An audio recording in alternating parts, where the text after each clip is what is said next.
this paper in April of 2013. The Sentimental Devotee, Authenticity and Fascination in Madame Bovary. Gustave Flaubert in his novel Madame Bovary depicts a young woman, Emma, who is ready to devote herself to any promise of fulfillment. Throughout her first few years in Yonville, Emma has more or less successfully battled with her hidden desires for a more satisfying life. Even though she is attracted to Leon, a man other than her husband, she has resisted him. Even though she fantasizes about living beyond her means, she has done little to enact this desire. She seeks help for these problems during the dialogue with Abbe Bournigen. The Abbe, who is distracted by catechumens, fails to provide any tangible relief to Emma's distress. Flaubert portrays Emma sympathetically during this encounter, despite the fact that she is often portrayed unsympathetically throughout the narrative. After the scene, Emma relinquishes the fight against her destructive inner desires.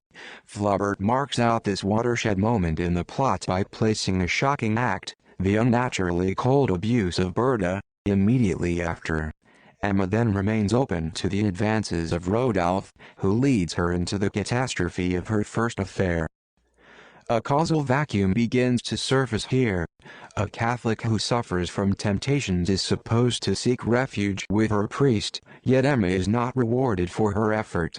The consequences of this encounter echo throughout the rest of the narrative.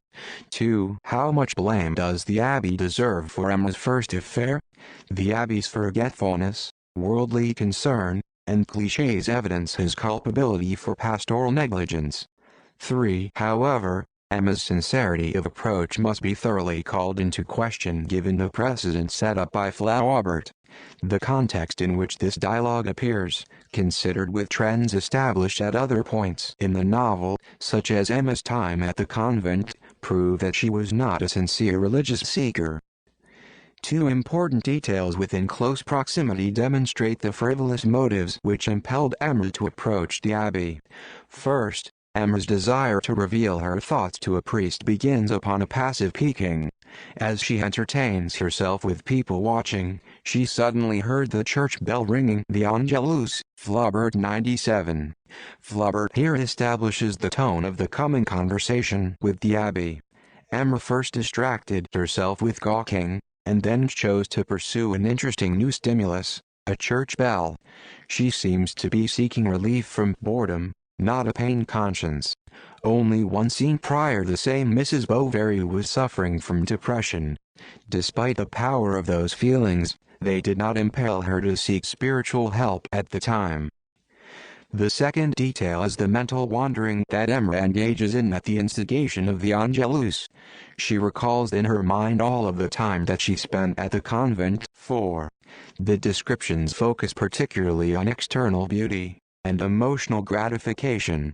Flaubert indicates Emma's reason for approaching Abbe Bournigen, and so it was that, almost without being aware of it, she was walking toward a church, bent on any devotion that so long as it would absorb her soul, and so long as her entire existence could become lost in it.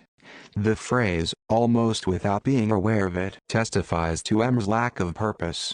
Emma became carried away in sentimentalizing first, then she approached the Yonville church in an undetermined manner in order to recapture an emotional pleasure from her childhood. The phrase, any devotion, betrays her lack of sincere belief. She did not selflessly seek devotion out of a sense of moral culpability, or obedient loyalty to a religious dogma. This reading of Emma's religious motivation colors her conversation with Abbe Bournigen in a light less sympathetic to her. With these opening descriptions, Flaubert adds another layer of depth to the spiritual neglect that Emma receives in the next scene. Now a complex encounter unfolds. Throughout the narrative, Emma often warrants guilt for her choices, yet in a select few moments she expresses her growth and maturity in a seemingly sincere crying out of soul. One such moment occurs in this scene with the Abbé. Flaubert on the one hand elicits pity for her inability to find spiritual relief, yet on the other hand he elicits contempt because she herself has repeatedly mocked the church with her shallow interest. The theme of Emma's interest in religious prashes being limited to the personal hedonistic effect she could experience was planted by Flaubert early in the narrative. Emma's superficial interest in Catholicism was evident from the time she spent at the convent. Flaubert describes her behavior with the nuns thus: instead of following the Mass, she would gaze upon the pious little illustrations, with azure borders, in her missal. Flaubert 31. She is not concerned with the content of the service, but rather the external artistic manifestation of Catholicism.